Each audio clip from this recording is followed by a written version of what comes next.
కళ్యాణ్ అదే ఇప్పుడు సినిమాల్లో మనం స్నానం చేయకపోతే ఇక్కడ మెడ రుద్దుకుంటా ఉంటారు, మట్టి నలుపుకుంటాకి అట్లా చేస్తుంటాడు ఆయన. ఆయన పేరు పవన్ కళ్యాణా? అతనేనా పవన్ కళ్యాణ్ అంటే? సినిమాల్లో ఇట్లా మెడ రుద్దుకుంటూ ఉంటాడు, మట్టి నలుపుకుంటూ ఉంటాడు. అతనా? ఆయన గురించేనా? ఏంటి ఏమన్నాడు? నన్నేమన్నాడు?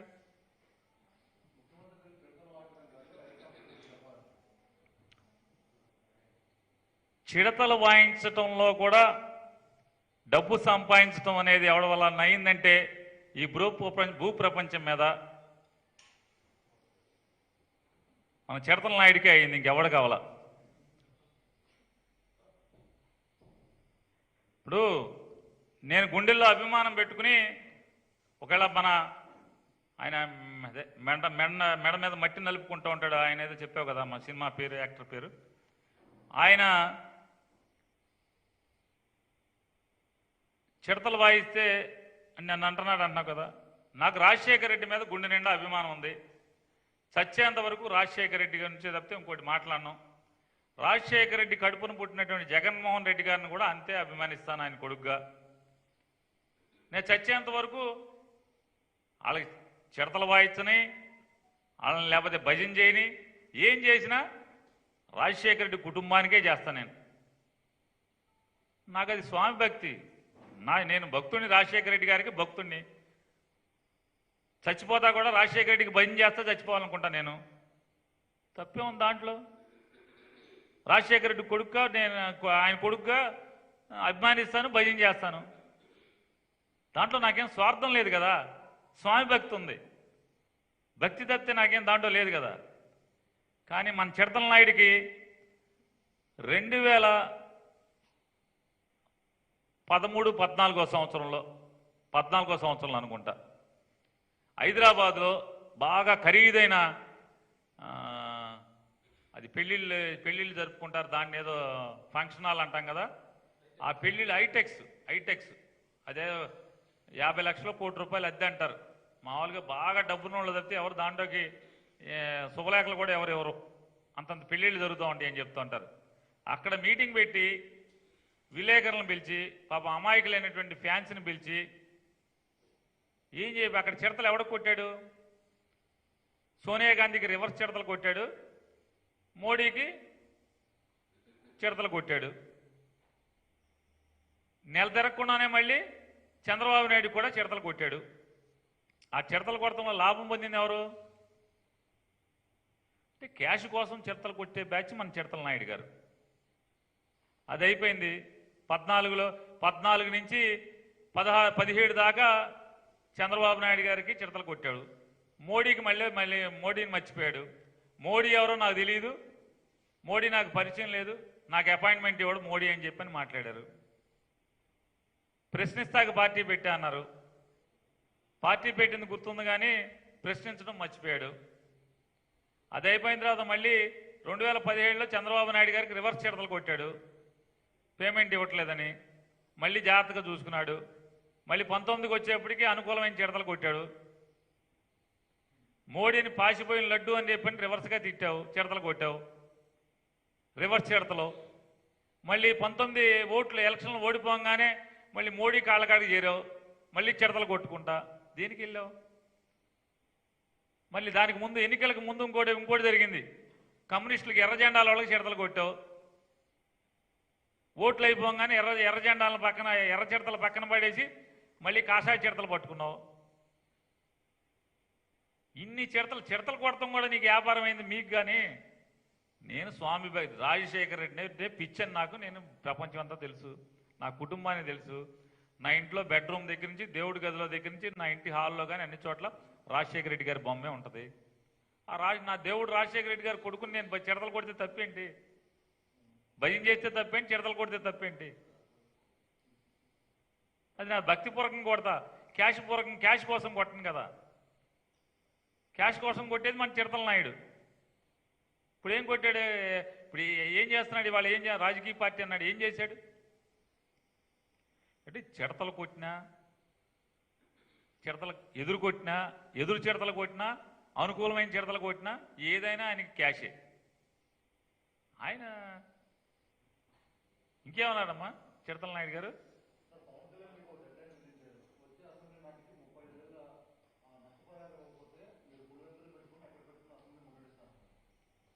పులివెందుల్లో పెట్టుకున్నా, వైజాగ్లో పెట్టుకున్నా అసెంబ్లీ అక్కడికి వచ్చేస్తాను కదా, అక్కడ పెడతాను ఎవరని చెప్పారు ఈయనకి?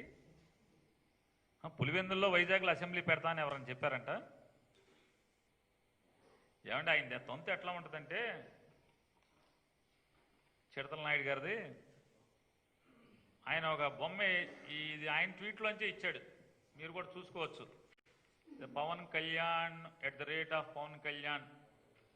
నిన్న వకీల్ షాప్ షూటింగ్ విరామంలో అరకు ఆదివాసీలు, ఆంధ్ర వలసలు, అడవితల్లిలో మంటపడ్డ వారికి ఇది ఇటు పెడుతూ దాని కింద ఇంకోటి పెట్టాడు ఈయన. జనసేన పోరాట యాత్రలో భాగంగా అరకు పర్యటనలో ఆదివాసీల జీవన స్థితిగతులు బాధ కలిగించాయి. ఆదివాసీల సంస్కృతి పరిరక్షించబడాలి. వారి జీవన స్థితిగతుల్లో మార్పు తీసుకురావడానికి జనసేన జన సైనికులు నిరంతరం వారికి అండగా ఉంటారంట. ఇక మామూలు కుక్క దాకా పట్టుకుని గోదావరి ఈదినట్టే అరకోళ్ళు కనుక ఈయన నమ్ముకుంటే. ఈయన షూటింగ్లో సెట్ వేసి, అడవి సెట్ వేసి, అడవిలో అరకు నుంచి మనుషులు తెచ్చి ఈయన నిజంగా అరకులో అరకు వెళ్ళాడని ఎవడ అనుకునేట్టు. ఇవన్నీ కూడా ఏంటంటే సెట్టింగ్లు, భ్రమలు. ఇదంతా సెట్టింగ్లు, సినిమాలు వ్యవహారం వీళ్ళందరూ కూడా. కాబట్టి వీళ్ళు కూడా ఏం చేస్తారంటే వెంటనే ఒక పులివెందుల్లో ఒక అసెంబ్లీ సెట్ వేసినట్టు వెనకాల వేసి, లేకపోతే వైజాగ్ సముద్రం వేసి అసెంబ్లీ సెట్ వేసి అక్కడికి వెళ్ళిపోయినట్టుగా మన అందరికి చూపిస్తారు సినిమా ఇదంతా. ఎందుకు అసలు 2014లో అదేనమ్మా ఆయన పేరేంటి చెప్పావు కదా, చిడతల నాయుడు. ఆ చిడతల నాయుడు గారు 2014లో చంద్రబాబుకు ఓటేయమని చెప్పాడు. ఈయన ఓటేయమని, ఇది నా ప్రభుత్వం అని చెప్పినటువంటి ప్రభుత్వం 2014 నుంచి 19 వరకు పంట నష్టపోతే ఎంత ఇచ్చింది పవన్ నాయుడు గారు? ఏమంటే చిడతల నాయుడు గారు ఎంత ఇచ్చింది నీ పార్ట్నర్షిప్లో నీ జాయింట్ ప్రభుత్వం? తుఫాన్లు వచ్చి పంట దెబ్బతింటే రైతులకి ఎంత ఇప్పించావు నువ్వు? అప్పుడు ఏ అసెంబ్లీని ముట్టడించావు బాబు కన్నా? ఏ అసెంబ్లీని ముట్టడించావు నువ్వు? అప్పుడు ఎంత ఇచ్చారేంటి మనం, నువ్వు చంద్రబాబు నాయుడు గారి కలిసి? గుర్తులేదా? గుర్తు చేయాలా? నువ్వు ఇచ్చిన దానికంటే కూడా ₹10 ఎక్కువ ఇస్తున్నాం, అంటే 50%. నువ్వు నీ పార్ట్నరు కలిసి ఓటు అడుక్కుని 5 ఏళ్లు ప్రభుత్వం అధికారాన్ని అనుభవించినటువంటి ప్రభుత్వం కంటే రైతు పంట నష్టానికి 50% పైబడి ఎక్కువగా ఇస్తూ, అదొక్కటే కాదు, నువ్వు నీ పార్ట్నరు కలిసి రైతులకి ఎగ్గొట్టి ఎగనామం పెట్టి పంగనామాలు పెట్టి వెళ్ళారు. నువ్వు నీ పార్ట్నరు కలిసి ఇన్పుట్ సబ్సిడీలు 2016, 2017, 2018లో వచ్చిన తుఫాన్లన్నిటికీ కూడా ఇన్పుట్ సబ్సిడీలకన్నిటికీ కూడా కన్నా ఇన్పుట్ సబ్సిడీలని పంగనామాలు పెట్టి వెళ్తే నీ జగన్ రెడ్డి ప్రభుత్వమే కట్టింది డబ్బులు బాబు. ఇవన్నీ కాస్త నీ కింద మచ్చలు చూసుకుని నీ నలుపు రంగు చూసుకో కిందది. తర్వాత ఇన్ని మాట్లాడుతూ ఉంటాడు ఆయన. నిన్న ఇంకేమన్నారండి? ఏంటండి?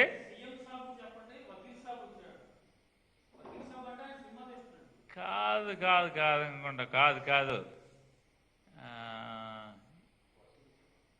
బందర్ ఎమ్మెల్యేని వకీల్ సాబ్ చెప్పమన్నాడని సీఎం సాబ్కి చెప్పమన్నారని హసీనా గారు అంటుంది. అదే కదా? అదా ఇదా? రెహానా గారు ఏది మనకి పెద్ద చదువు లేదు, ఎవరెవరో కూడా అర్థం కావట్లేదు. ఆయన అయితే బాగా చదివేసుకున్నాడు, విపరీతంగా పండితుడు కదా ఆయన. అందుకని అంటే జగన్ సాబ్కి చెప్పండి, వకీల్ సాబ్ చెప్పాడని. సీఎం సాబ్కి చెప్పండి. వకీల్ ఎప్పుడు అయ్యాడండి ఈయన? ప్లేటర్ చదివాడా? ఏ యూనివర్సిటీలో? వకీల్ అంటే ప్లేటరే కదా. అంటే ఏ యూనివర్సిటీకి వకీలు, ఏ యూనివర్సిటీలో లా చేశాడు? అంటే ఈయన వకీల్ అన్నది ఎంత నిజమో, ఈయన రాజకీయం, ఈయన రైతుల పట్ల తాపత్రయం అంతే నిజం అనేది కూడా ఇవాళ ప్రజలందరూ కూడా గుర్తించారు, ఎప్పుడో గుర్తించారు. కాదు అది వాళ్ళు గుర్తించారని ఈయనకి అర్థం కావట్లా. నా బతుకు జనాలకు తెలిసిపోయింది అనే విషయం మన చిడతల నాయుడు గారికి తెలియట్లే. తెలిస్తే పాపం ఈ ప్రయాసం ఉండదు కదా. నిన్న చిడతల నాయుడు గారు బందరు వచ్చాడు. హైదరాబాద్ నుంచి ప్రయాసపడి ఒక రాత్రి అంతా బెజవాడలో పడుకుని పొద్దున్నే లేచి బాగా పొళ్ళు అరకదీసి బాగా పాఠం చదువుకుని బయలుదేరి గుడివాడ వచ్చావు. భయపడ్డావు అస్సలు. సినిమాలు మళ్ళీ సినిమా స్టైల్ భయపడ్డావు అస్సలు. గుడివాడ అసలు కొడాలి నాని పేరు ఎందుకు ఎత్తలేకపోయావు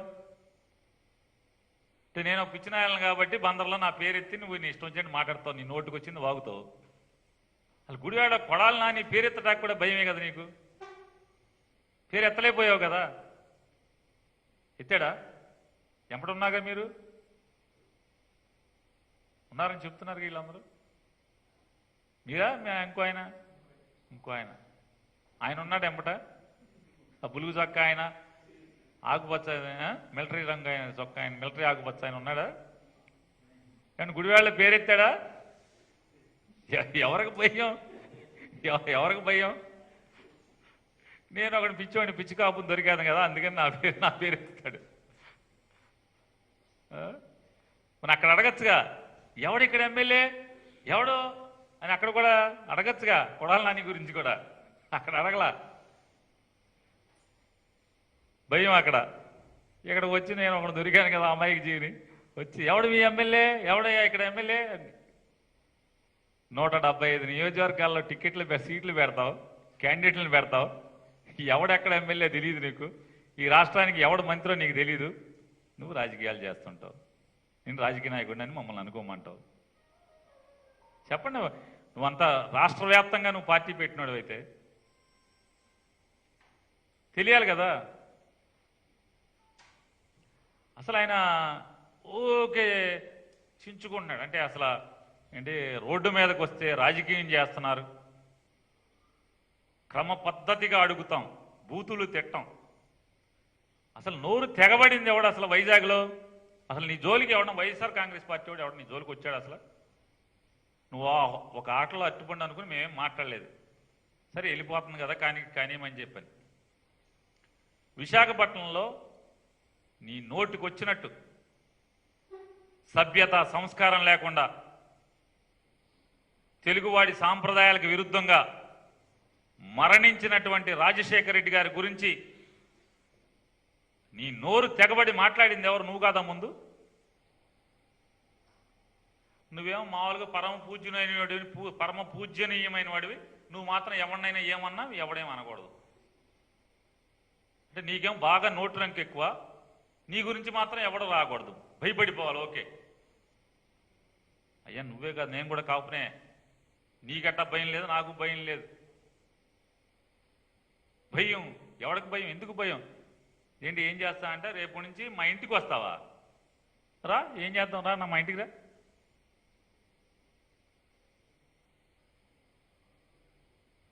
ఏ ఊకదంపుడు ఉపన్యాసాలు 4 ఏళ్ళం. కానీ నేను కూడా మీటింగ్లో నిన్ను తిడితే బోళ్ళు నీళ్ళు వేస్తారు, కానీ మీటింగ్లో మాట్లాడాను. నువ్వు ఎక్కడ మాట్లాడినా ఇక్కడే పార్టీ వేదికగానే మాట్లాడతాం. మా ఇంటికి వచ్చి ఏం చేస్తావు? చంద్రబాబు ఇంటికి వెళ్తే పోనీ సూట్ కేసు ఇచ్చి పంపుతాడు. మా ఇంటికి వచ్చి ఏమంతా పూట ముద్దే పచ్చడన్నం పెట్టి పంపిస్తాను. అంతకు మించి నా వల్ల ఏమవుద్ది?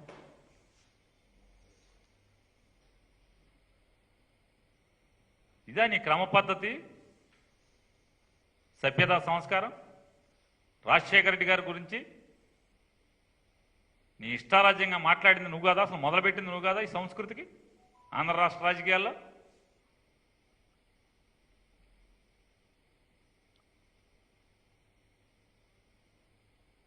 మూడు తుఫానులు దెబ్బతిన్న రైతులకి అండగా ఉంటా అంట, నిరంతరం నిలబడతా అంట, అండగా నిలబడతా అంట ఈయన. మళ్ళీ షూటింగ్ వచ్చిందంటే వరుస 6 సినిమాలు కాల్ షీట్లు ఇచ్చాడు. షూటింగ్ ఆగితే తప్పితే వెనక్కి రాడు. షెడ్యూల్ ఆగాలి, మిగతా సినిమా వాళ్ళు కాల్ షీట్లు ఏమైనా లేకపోతే బయటికి రావాల్సిందే తప్పితే. ఆయన పాపం నిన్ను నమ్ముకున్నారు. పెనుమాక రైతులు, బేతపూడి రైతులు, ఉండవల్లి రైతులు లబా లబా వచ్చావు, గబా 4 గిన్నె వాళ్ళ చేతిలో గిన్నె లాక్కున్నావు, ఆపుగా పెరిగానం తినేసావు, వెళ్ళిపోయి చంద్రబాబు బాగా చేస్తున్నాడని చెప్పావు. మొత్తం నమ్ముకున్న నట్టాడు, మొత్తం కృష్ణానదిలో కలిపేసే వాళ్ళ నమ్మకాన్ని అంతా. తుందూరు రైతులు అన్నారు, తుందూరు రైతులకి నా ప్రాణం దారబోస్తా అన్నావు. ఏమైపోయావు? ఎన్నాళ్ళు అయిపోయింది? ఇట్లా ఎంతమందిని ముంచేసావు నువ్వు అసలు ఈ రాష్ట్రంలో? నువ్వేదో కొత్తగా వచ్చావు, ఏదో ఇది చేస్తామని చెప్పి నమ్మకాన్ని కలిగిస్తే నువ్వు ఏం నిలబడతావు అండగా? నువ్వు ఎవడికి నిలబడ్డావు అండగా? ఒక్క చంద్రబాబు నాయుడికి మినహా నువ్వు గుండె మీద చేసుకుని చెప్పండి చిడతల నాయుడు గారు, నీ గుండె మీద చేసుకుని చంద్రబాబు నాయుడికి తప్పితే ఇంకొక్కడికి ఎక్కడన్నా నువ్వు అండగా నిలబడ్డావా? ఆఖరికి మీ అన్నగారు చిరంజీవి గారికి కూడా ఎక్కడ అండగా నిలబడ్డావా? చంద్రబాబు నాయుడు తప్పితే నువ్వు అసలు ఎవడికి అంటే మీ ఇద్దరు సంబంధాలు వేరు, ఆ ఇచ్చిపుచ్చుకోవడాలు వేరు కాబట్టి అది నిలబడతావు. పాప చిరంజీవి గారికి అవి చేతకావు కాబట్టి మరి నిన్ను అండగా ఉంచుకోలేకపోయాడు. నిన్ను నమ్ముకుంటే ఇక రైతులు మళ్ళీ ఉండాలి. ఇక ఇవాళ ఆయన చెప్తాడు అస్సలు భయపడ్డావు పవన్ నాయుడు అని. ఎవడు భయపడ్డు? అసలు నువ్వంటే మా వైఎస్ఆర్ కాంగ్రెస్ పార్టీలో జెండా మోసే కార్యకర్త కూడా నేను లెక్క చేయడు. ఎవడిని అసలు ఎవడు భయపడేది నీకు? నిన్ను భయపడమని ఎవడు చెప్పాడు అసలు? మేము సినిమా డైలాగులు ఎవడో రాసిస్తే అవి వచ్చి గబగబా హోటల్లో చదువుకుని పొద్దున్నే వచ్చి కారులో చదువుకుని మాకు వచ్చి అప్పచెప్పటం ఏంటి? మాకు ఈ సోషల్ ససనం అసలు అంటే రోడ్డు మీదకి రావడం సరదా కాదు ఈ చిడతల నాయుడికి అంటాడు. సరదా అని ఎవడు చెప్పాడు? నిజమే కదా, నీకు సరదా కాదు, వ్యాపారం. ధర్నాకి వ్యాపారం, ధర్నాకి క్యాష్, ధర్నాకి లాభం, పొలిటికల్ మీటింగ్కి లాభం, బోల్డంత లాభం నీకు. సరదా అని ఎవరన్నారు? శతకోటి లింగాల్లో బోల్డ్ లింగాన్ని నేను. అవును నిజమే. నువ్వెవడవే? కాదు ఎవరు? తమరెవరు?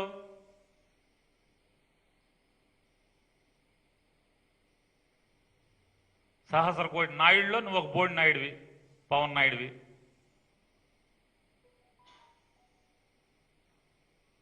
నీకైనా తీర్థం వచ్చు, మాకు రాదా?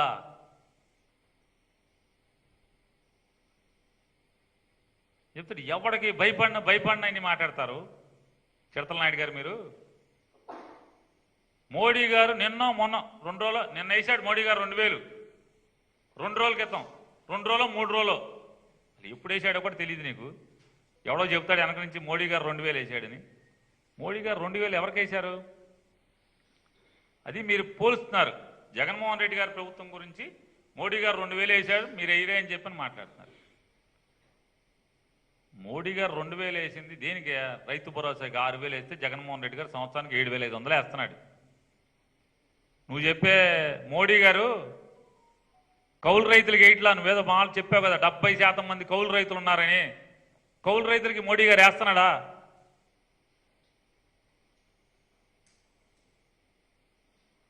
మేము కూడా అనగలం. నకిలీ వకీల్ సాబ్ మోడీ సాబ్కి చెప్పు, కౌలు రైతులకు కూడా ఏమని చెప్పు. మోడీ దగ్గర నీకు ఎక్కడా అపాయింట్మెంట్ ఉండదు, అమిత్ షా దగ్గర అపాయింట్మెంట్ ఉండదు, కనీసం ఆ నడ్డా సాబ్ కన్నా వెళ్ళి చెప్పు. మాకు లేదా మాటలు మాకు రావా? మాకు రాసిచ్చేవాళ్ళు రా, మేమే రాసుకుంటాం. నీకంటే ఎవడో రాసి ఇవ్వాలి, మాటలు మేమే రాసుకుంటాం. నకిలీ వకీల్ సాబ్ మోడీ గారు 6000 రైతులకే వేస్తున్నాడు, పొలం ఉన్న రైతులకే. కౌలు రైతులకే ఇట్లా అడవి బిడ్డలైనటువంటి అడవి పట్టా పొందినటువంటి సాగు చేస్తున్న అడవి బిడ్డలకి ఇట్లా దళితులైన పట్టా అసైన్మెంట్ ల్యాండ్లో ఉన్నటువంటి దళితులకి బీసీలకి ఎవరికి మోడీ సాబ్ ఇట్లా నకిలీ వకీల్ సాబ్ చెప్పిల్లి. ఎన్ని జగన్మోహన్ రెడ్డి గారు వేస్తున్నాడు నకిలీ వకీల్ సాబ్. రైతు మరణిస్తే 7 లక్షలు ఇస్తావా అని జగన్మోహన్ రెడ్డి గారిని నోటుకొచ్చినట్టు మాట్లాడుతున్నావు. నువ్వు నీ చంద్రబాబు నాయుడు కలిసి జాయింట్ వ్యాపారం చేసినప్పుడు, జాయింట్ ప్రభుత్వం ఉంది కదా, వ్యాపారం కాదు అదే జాయింట్ ప్రభుత్వం, అప్పుడు ఎంత ఇచ్చారు మీరు రైతుకి? అప్పుడు ఏమైపోయింది నీ నోరు? ఎవరిని ప్రశ్నించావు? ఎప్పుడున్నా నీ జన్మలో చంద్రబాబు నాయుడు 5 ఏళ్లలో ప్రశ్నించావు ఎప్పుడున్నా? అప్పుడు ఎంత ఇచ్చేవాడు? చంద్రబాబు నాయుడు ప్రభుత్వం 5 లక్షల రూపాయలు ఇచ్చేది. ఆ 5 లక్షలు పెద్ద తతంగం చేసి కార్యక్రమం చేసి దానిలో వడపోసి ఆఖరికి నువ్వు చెప్పే నీవు నీ చంద్రబాబు నాయుడు జాయింట్ ప్రభుత్వంలో చచ్చిపోయిన మరణించినటువంటి రైతులకి వెయ్యాల్సినటువంటి 5 లక్షలు కూడా పంగనామాలు పెట్టి మీ ఇద్దరు వెళ్ళిపోతే జగన్మోహన్ రెడ్డి గారి ప్రభుత్వం వచ్చి జగన్ గారు ఆ డబ్బులు వేసాడనే విషయం తెలుసుకుంటే కాస్త తమరికి ఉండాల్సినవన్నీ వస్తాయి.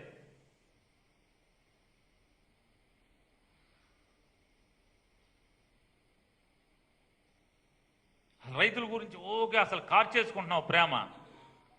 2014లో చిడతల నాయుడు గారు వినపడుతుందా? మీరు మీ పార్ట్నర్ చంద్రబాబు చౌదరి గారు ఇద్దరు కలిసి 87,600 కోట్ల రైతు రుణాలని బేషరతుగా మాఫీ చేస్తామని చెప్పి ఓట్లు అడుక్కున్నారు మీ ఇద్దరు. సాక్షాత్తు ఆర్బీఐ చెప్పింది 12,000 కోట్లు కూడా అప్పులు కట్టలేదు. 2014-19లో ఉన్నటువంటి రాష్ట్ర ప్రభుత్వం రైతు రుణాల కోసం బ్యాంకుల్లో అప్పులు మాఫీకి కట్టలేదు అని చెప్పని సాక్షాత్తు ఆర్బీఐ చెప్పింది. ఆయన చిడతల నాయుడు గారు చెప్తాడు తప్పులు దిద్దుకోవడానికి టైం ఇస్తున్నా అంట జగన్మోహన్ రెడ్డి గారి ప్రభుత్వానికి. అయ్యా చిడతల నాయుడు, నీకు వినమ్రంగా మర్యాదపూర్వకంగా పద్ధతిగా నీకు చెప్తున్నాం, ఈ పేమెంట్కి చిడతలు వాయించడం ఆపేసి నిజంగా నికార్సైన రాజకీయం చేయడానికి నీకు టైం ఇస్తున్నాం.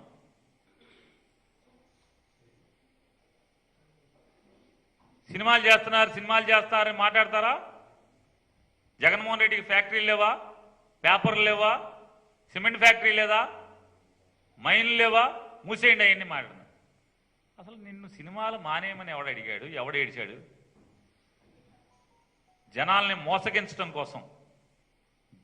మోసగించడం కోసం అమాయక ప్రజలు కదా వీళ్ళకేమీ తెలియదని దుర్బుద్ధితో చిడతల నాయుడు గారు మీరు మాట్లాడారు.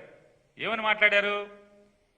100 సంవత్సరానికి 100 కోట్ల ఆదాయాన్ని సంపదని వదులుకుని మీ సేవ కోసం నేను వస్తున్నా అని చెప్పుకున్నామా? ఎవడు చెప్పుకోమని ఏడ్చాడు? జనం ఏమన్నా ఏడ్చారా? మీ ఇంటి ముందు కూర్చుని అయ్యా నాయుడు గారు, చిడతల నాయుడు గారు రండి, నీ 100 కోట్ల సంపాదన వదులుకుని మా దగ్గరికి రా, మాకు సేవ చేయమని ఏమన్నా ఏడ్చాడండి? మీకు మీరుగా స్వయం ప్రకటించారు. ఏమని? 100 కోట్ల ఆ సంపాదనని వదులుకుని నా జీవితాన్ని ప్రజాసేవ కోసం అంకితం ఇచ్చి వస్తున్నానని చెప్పని మీరు మాట్లాడుకున్నారు. మరి ఏమైపోయింది ఈలోపు? మళ్ళీ భ్రాంతి కలిగంటే ఆ 100 కోట్లు వదిలేశానని చెప్పని వస్తే జనం పిచ్చి జనంలాగా నీ పిచ్చి మాటలు నమ్మేసి ఓట్లేసేసి నేను ముఖ్యమంత్రిని చేసేస్తే ఆ 100కి ఇక్కడ మామూలుగా ఒక 1000 రెట్లు 1,00,000 రెట్లు సంపాదించుకుందాం అనుకున్నావు ఏంటి? మరి ఎందుకు వెళ్ళిపోయావు మళ్ళీ వెంటనే? నేను వ్యాపారం చేయొద్దని, సినిమాలు చేయొద్దని వైఎస్ఆర్ కాంగ్రెస్ పార్టీ కానీ లేదా ఈ రాష్ట్ర ప్రజలు కానీ ఎవరన్నా నిన్ను అడిగారా? మేము అడిగామా? నువ్వు చెప్పుకున్నావు కాబట్టి అడుగుతారు నిన్ను. చెప్పమని ఎవరు చెప్పారు పోజుగా? మళ్ళీ ఏం చెప్పావు? జగన్మోహన్ రెడ్డి గారు ప్రభుత్వం రాగానే ఏంటి ఇంకోటే చెప్పాడు, ఎలక్షన్లు అవ్వగానే పోలింగ్కి కౌంటింగ్ ముందు ఇది శాసనం, జగన్ రెడ్డి సీఎం కాడు. ఎందుకు ఈ సొల్లు మాటలు ఇవన్నీ? అయిపోయింది. అయిపోయాక ఏం మాట్లాడారు? తమరేం మాట్లాడారు? జగన్ రెడ్డి గారు నువ్వు దిగ్విజయంగా బ్రహ్మాండంగా పరిపాలించవయ్యా, నేను సినిమాలు చేసుకుంటా అన్నావు. దిగ్విజయంగా బ్రహ్మాండంగా పరిపాలిస్తున్నాడు, సినిమాలు చేసుకుంటున్నావు. ఎవరు నిన్ను అసలు నీ ఊసి ఎవరు ఎత్తారు? అడుగుతారు కదా మరి. ఎవడో నాలాంటి కుంటోడు ఉంటాడు కదా, తొంటరోళ్ళు బోలంత మంది ఉంటారు. ఏమయ్యా 100 కోట్లు వదులుకుని వచ్చా అన్నావు కదా, మళ్ళీ వెళ్ళిపోయావేంటి? తూచి చెప్పావా? మళ్ళీ తూచి అని చెప్పి వెళ్ళిపోయావేంటి వెనక్కి అని చెప్పి అని అడుగుతారు. జగన్మోహన్ రెడ్డి గారి ప్రభు మరి నువ్వు చెప్పిన మాట నిన్ను ప్రశ్నిస్తేనే నీకు ఇంత బాగా గుచ్చుకుంటూ ఉంటే, తమరే చెప్పారు కదా స్టేట్మెంట్, తమరు చెప్పిన మాట తమరిని అడిగితే బాగా ఇబ్బంది, కాలిపోతుంది ఎక్కడో.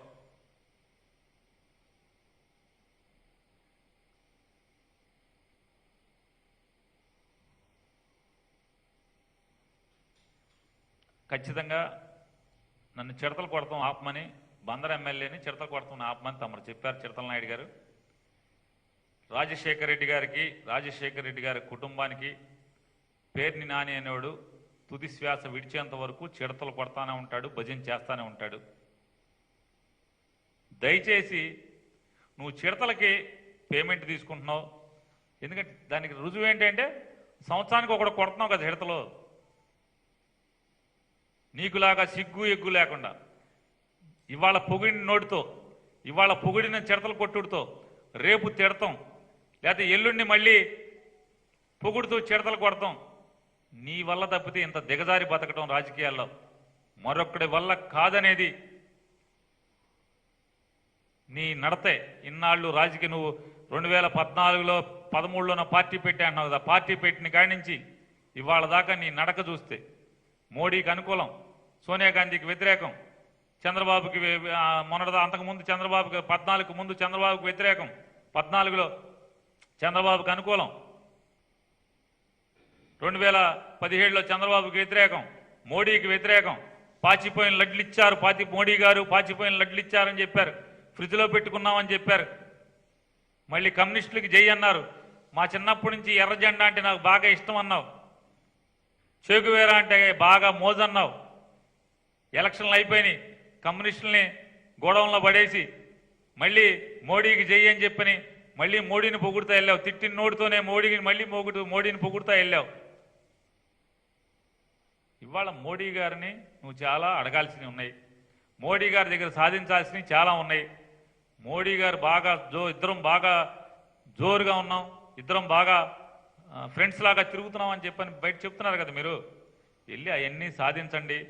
2014 నుంచి 19 దాకా మోడీ గారి గురించి మీరు ఏమేమి మాట్లాడారో అవన్నీ కూడా గట్టిగా ప్రశ్నించి మీరు నిలబెట్టి అవన్నీ సాధించుకొస్తే మేము కూడా మిమ్మల్ని చిడతల నాయుడు గారు కాదు శభాష్ నాయుడు గారు అంటామని చెప్పని మీకు తెలియజేస్తూ సెలవు తీసుకుంటాం.